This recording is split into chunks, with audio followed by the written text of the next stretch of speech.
I stand to lose? If I collect 2 kidney from here, 30 million.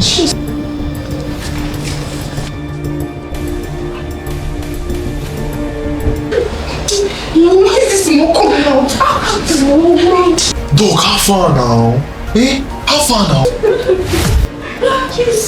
Money man! Baby, don't do this. Jay, please.